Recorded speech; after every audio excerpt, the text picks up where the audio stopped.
So we've established so far that there are just two routes for all world religions and belief systems.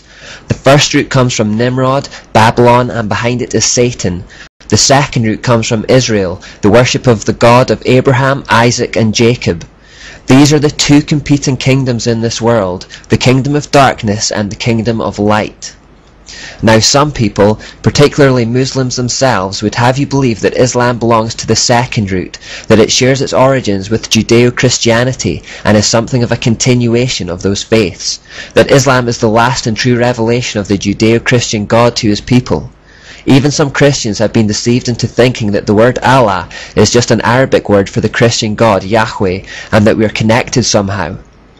While we can't go through every religion one by one to show the links to Babylon, it's worth taking a little time to study Islam because of its prevalence on the world stage right now. So what I intend to do in this part is briefly show that Islam finds its roots in Babylon. The beginnings of Islam go back to Muhammad, who was born in 570 AD in Mecca, and who is revered in Islam as the last great prophet of God, usurping the authority and preeminence of Moses, Elijah, and even Jesus himself. Because religions tend to assume the character of their founding figure, this is the best place to start in understanding Islam.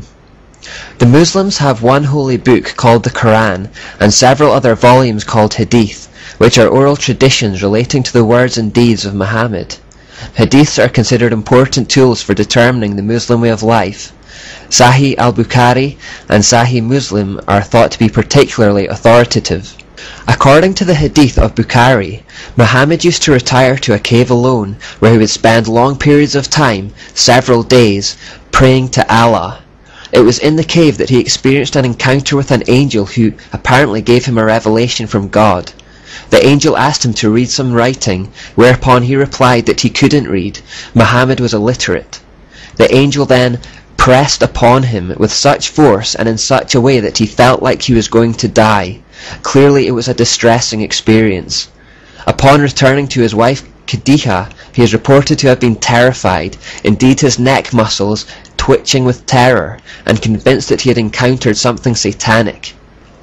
Now his wife Khadija had a Roman Catholic cousin called Waraka. Khadija ran to Waraka to report this experience to him to see if he had any insight from his Catholic religion.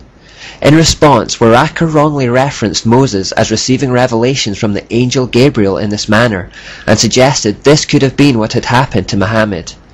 The angel Gabriel is in fact only mentioned in the Bible 4 times, twice in Daniel and twice in Luke, and never in relation to Moses. After hearing about this, however, Muhammad's mind was changed about who he had just had an encounter with. He began to think of himself as a prophet who had been visited by an angel of God. As a result of this experience, however, Muhammad became suicidal and attempted to kill himself on multiple occasions. He had 2 main periods of suicidal thinking, where he began attempting to throw himself from mountains in a bid to find relief from mental torture. I said to myself, your humble servant is either a poet or a madman, but Quraysh shall never say this of me. I shall take myself to a mountain crag, hurl myself down from it, kill myself, and find relief in that way. The second period of suicidal thoughts came when these visitations ceased. The inspiration ceased to come to the messenger of God for a while, and he was deeply grieved.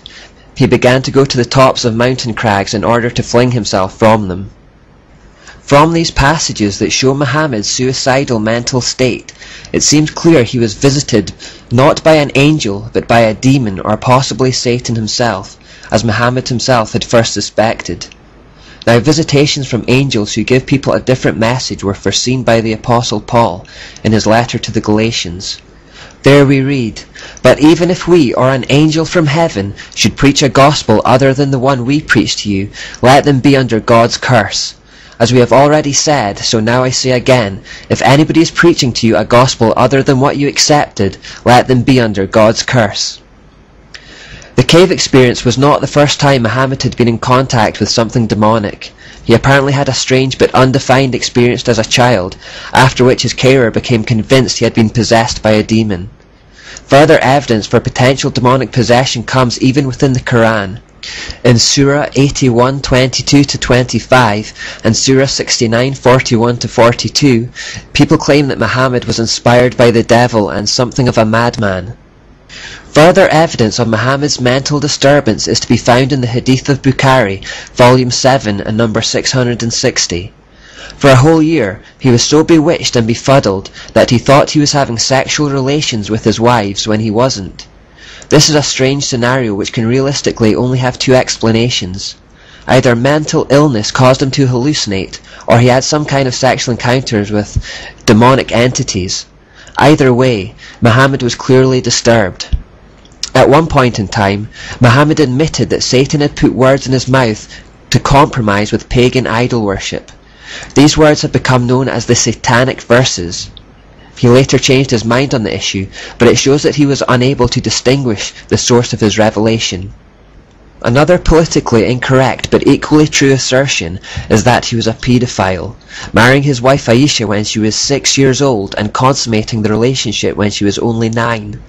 Muhammad was over 50 years old at the time. All kinds of arguments have been put forward in an attempt to excuse this behaviour. Muhammad in fact had over 20 wives in his lifetime, while hypocritically restricting his own followers to just 4.